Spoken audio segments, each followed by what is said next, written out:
Epistemology, a pretty fancy word for a very simple meaning. In a very simple definition, epistemology is the study of knowledge and the justifications given for the acquisition of knowledge. But presumably you didn't click this video to get a bare bones definition of epistemology, so what does epistemology actually entail? In a more robust conceptualization of epistemology, it's the idea that you're studying meaningful categorizations or the components of knowledge. You're studying the conditions or the sources of knowledge, and you're also studying the limits and the justifications for knowledge. So what I do in this video is I'm going to look at those three elements that are involved in epistemology and have a closer look at what they mean.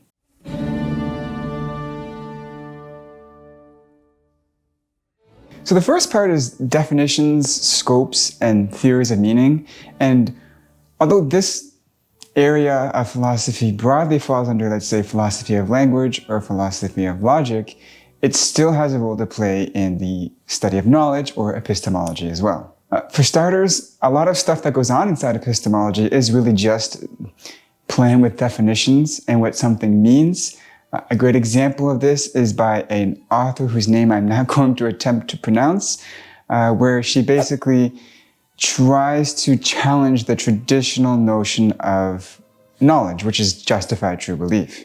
Her general approach was to look at the various definitions of knowledge that have been given across cultures and see how that stands up to the notion of justified true belief, which is, I think, can be fairly said as a predominantly Western way of defining knowledge. Another good example of how definitions play a role in epistemology is the debate on whether beliefs can be classified as knowledge or not. Some philosophers will classify a belief as an attitude towards a thing which they hold to be true, and so beliefs and knowledge, or what is true, are distinct. As a simple example of this, it might be true that John punched Jake in the stomach, and it would be my belief that this was not an acceptable behavior to engage in. Conversely, there are some philosophers who will define knowledge as justified true belief, and so belief is knowledge, but only when the belief is true. So definitions are pretty important for epistemology, but I would argue that so too is categorization or scope.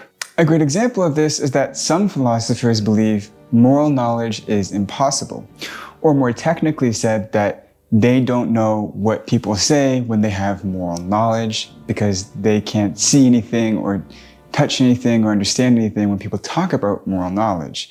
They tend to think that people have moral beliefs. And this also holds true even under the definition of truth being justified true belief. You can't have a justified true belief on moral knowledge. Said otherwise, a lot of philosophers, especially popular ones, wouldn't categorize moral knowledge as knowledge. They would just say they're attitudes or beliefs. Another great example of this is some philosophers will make the argument that belief doesn't encompass something like acceptance. In other words, the scope of belief doesn't extend to something like acceptance, and there is a difference between accepting that P and believing that P, which has implications for how you approach epistemology. And then when you talk about getting into a formalized approach to epistemology, where you use a lot more logic or formalisms of axioms, scope and also meaning become really, really important for how you approach epistemology.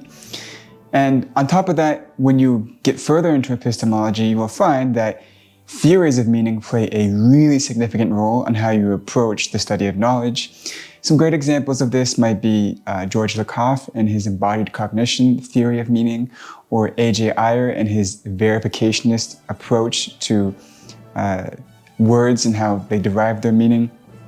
Even Bertrand Russell has some theories of meaning that likewise influences epistemology. So in sum, then, the first element has to do with theories of meaning, scope, definitions, and categorization. Those are all really important things that will happen or you will come across while you're studying epistemology. The second element worth mentioning now is that when you study epistemology, you will come across a discussion or debate about the sources and conditions of knowledge. Some examples, rationalism versus empiricism, or a priori versus a posteriori. I believe it's a posteriori or a posteriori, I don't remember, but you will have those 4 topics come up when you're studying epistemology. So what do these mean? On the one hand, rationalism is the idea that someone will base their knowledge on reason rather than sensory experience, and an empiricist, conversely, will base their knowledge mostly on sensory experience. Both worldviews in their purest forms will basically disagree about the origin points of where knowledge can arrive from, which relates them back to epistemology. Take, for example, Parmenides, who said that the way of truth is the way of being, and it cannot be other than itself. The idea that Parmenides is getting at is the world, as it appears in your perception, is constantly changing and full of diversity. But if the true world is itself, or it's a monism, it is a singular whole, then the realm of appearances, or your perception, is false. What is true is reason. And so this is a famous example of an early rationalist who is arguing against a sensory perception approach to knowledge. Another type of figure who kind of engages in similar sorts of reasoning, and I guess arguably a rationalist, is Descartes, who, for example, makes arguments that it's hard to distinguish between a dream state or a wakeful state, or it's very hard to rule out the possibility that you're a brain in a vat. And so these aren't the foundations of knowledge, because perception can be tricked very easily. And instead, he kind of goes to this I think, therefore I am, which allows him to start his foundation of knowledge in the origins of reason. And he starts with reason first. And so some people actually call him a rationalist or a found-herentist. In comparison to the rationalists, there are empiricists. One famous empiricist is David Hume.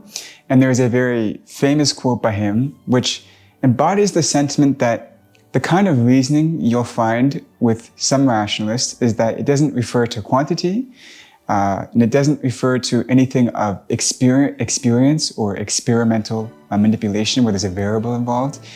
And so because it doesn't eventually at some way refer back down to reality, or something concrete, something perceivable, something that can be measured in sensory experience, it can be, he says, thrown to the flames or just disregarded. You don't have to pay attention to it. Another empiricist, in addition to Hume, is, I believe it's John Locke, who in his book on knowledge said that humans can't have any knowledge outside of experience, and so human knowledge is limited to experience. In other words, because Locke believes the mind is a blank slate, we learn everything from our sense organs, and it is then absorbed up into the mind, and then the mind is created into a complex mosaic of information that's acquired from the environment. And then there are, of course, the people who have combined both rationalism and empiricism. And I would argue that Immanuel Kant is probably one of those figures. Kant has a very famous quote about the nature of concepts and perception. And the idea here is that there is some innate machinery of the mind that shapes how you perceive, and then the contents of your perception fill the kind of innate machinery of the mind with useful information. Almost the mind determines the kind of information you can gather, and then the information that comes in can inform the mind.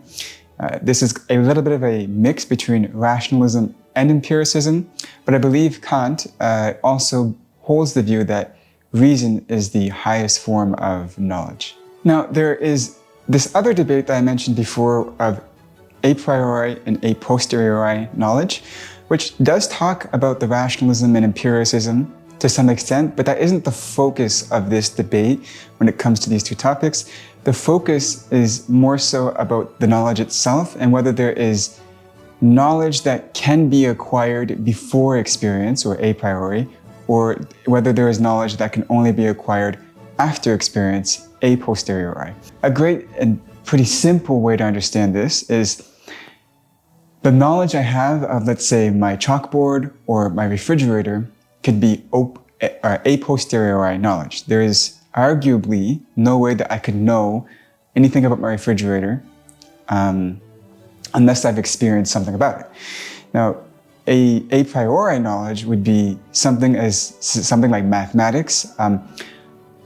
If I know that 1 + 1 = 2, I don't need anybody to tell me, or I don't need any experience to likewise know that 1 + 7 = 8. Arguably, that's the argument. Whereas if something changes inside my fridge, right? If I know that there's, rice and almond milk in my fridge, if that changes, I won't be able to know those changes based off of things I've already previously learned. That's only going to be known after the fact, and so I need to go and acquire knowledge of my fridge to get the updated worldview. Whereas in mathematics, that seems not to be the case. I can understand the changes in variables without having to know the actual, I don't have to witness the changes in the variables. I could just see the mechanics of the algebraic laws involved. So that's kind of an example of a priori and a posteriori knowledge. So there's a debate about the sources and conditions of knowledge, which you could say is rationalism, empiricism, a posteriori and a priori. But there's also now this question of what can you really come to know in epistemology, which relates back to what is a good justification and what are the limits of those justifications in epistemology. For starters, there are skeptics who we could loosely call anti-epistemologists, but we won't do that.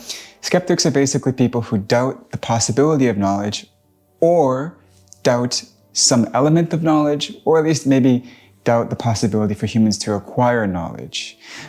It's very hard to categorize skeptics as one thing because there's so many varieties of them, and they all have very particular doubts towards very specific things within epistemology.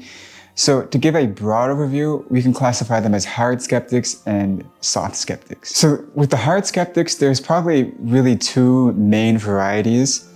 The one variety would be people who follow, let's say, like the Gideon problem or the Munchausen's trilemma, and as a result, they become like global skeptics or academic skeptics. The idea here in the trilemma would be that for any standard of evidence you provide that you think is persuasive or has a justificatory power, means that it can justify beliefs, if you ask of that standard of evidence to be justified, then it will fall in on itself. So for example, if I say that I know the apple is red because I see that it is red, I'm using see as a form of justification for knowledge. Seeing is like an ability to determine something's truth. But then if I ask, well, can I see myself seeing myself? And the answer is no.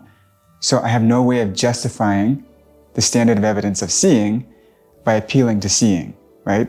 So in other words, I can't justify A using A. So I need another standard.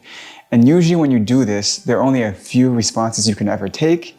Say they're going to be circular, begging the question, or just outright axiomatic, which means unjustified. So some skeptics will take this and say, well, knowledge isn't possible at all. Or more technically said, they'll be like, well, as far as I can tell, nobody has justified true belief. But that's as far as I can tell, right? They don't really commit to the position. There's also another type of skeptic where they are hard skeptics, and they say for any argument given, let's say you believe A, there is an argument against A that is equally persuasive and equally justified. And so when it comes to concluding about anything, they don't really come to conclusions. They just entertain ideas because there's equally good arguments for both A and not A. So those are the hard skeptics, and most people won't be hard skeptics. And I found even in my university education, most of the professors were not even close to hard skeptics, and most of them weren't even soft skeptics. So what is a soft skeptic? A soft skeptic might be somebody who has a skepticism towards a particular thing. So for example, you could say a skeptic of the external world is a soft skeptic. So they might believe that there is an internally real world, like consciousness is real, but the representations inside consciousness are not an external world. They're like hallucinations or like imagery. They're skeptics about the content of perception when you claim that it is an external world. There are also, again, skeptics about the nature of sensory knowledge because there's things like hallucinations, illusions, and stuff like that. So some people are skeptics towards just basic perception. Some people are skeptics about time, or you could say present and past. They would say, for example, that you only experience a continuous present, and your knowledge of past and knowledge of future is based off of change in conditions. In change in conditions, you could argue, some people will, that it's different from time, and that time isn't a real variable, it's just a concept for changing conditions. And changing conditions doesn't mean that the past and the future actually physically exist. They disappear the second they change. Some people do argue this, which has implications for history and also causation. Then there are skeptics who will take that kind of reasoning and argue that we don't have any causal models. We only ever have corollary models and predictive utility, but we never actually understand causation. There's a very famous argument that I believe is mentioned in David Hume's book, where he talks about every time he blinks, he can't be certain whether he just entered a new universe or not. He's not certain about the continuity of experience. Maybe it's completely discontinuous every time you blink. And so the idea that A in universe 1 is related to A in universe 2 or B in universe 2, you can't be certain about that, so you could doubt causation. There are other reasons as to why you could doubt causation, this is just one of them. So those are kind of some examples of soft skeptics, and they are not as global or systematic in their doubt as the hard skeptics. So the last element of epistemology that is worthwhile mentioning here is the idea that there are theories of justification. And this is actually a pretty significant part of epistemology if you study it. I'll bring up two famous examples to keep it simple. There's the foundationalist, who you could say, for example, Descartes is a kind of coherentist / foundationalist, which means he wants to start at like a very simple foundation, something that is undoubtable, something that is almost non-inferentially true. So, meaning you don't have to make an inference to have knowledge about it. Maybe another easy example to understand is when I perceive an apple, I didn't infer the apple to be there, it was just there. And from that foundation of the apple just being there, I could start to have knowledge. That's kind of what an approach of a foundationalist would take. They tend to be empiricists, but there are some foundationalists who are rationalists as well. It's not mutually exclusive. A coherentist, comparatively, would be somebody who wants to build beliefs in a systematic way, like all related to one another, and that cohere with one another and that don't negate one another. So they would probably, if they had mutually exclusive beliefs within their worldview, they would probably drop one. They would have to update their worldview to fix it. Now, coherentists and foundationalists are not mutually exclusive from one another either. Willard Van Norbert Quine is a great example of somebody who believes that we should have a web of belief or a set of beliefs that cohere with one another and then should lead you to make inferences about the empirical world. And when you do that, the empirical world has to verify whether your new belief is correct or not. And if it isn't, then you don't add it into your web of belief and you go back to your web of belief to come up with a new prediction. And you can also check your web of belief randomly, quality control you can call it. You select belief A, belief B, or belief C and see if it matches to the empirical world. This would be called like a foundherentist approach, foundationalism plus coherentism. And those would just be some of the theories of justification out there. There are a lot more theories of justification out there, but foundationalism and coherentism are probably the two most popular. So I think those are like the broad things that are entailed in epistemology. There are some more things as well, but they're a little bit smaller. These are like the meat and potatoes, so to speak, of epistemology. I'll recommend some books if you want to get further into this topic. If you think I missed anything, or if you have anything to add into this, let me know. I'd also be interested to see what kind of epistemologist you are. You can comment and I will respond. But until then, see you in the next video. Bye-bye.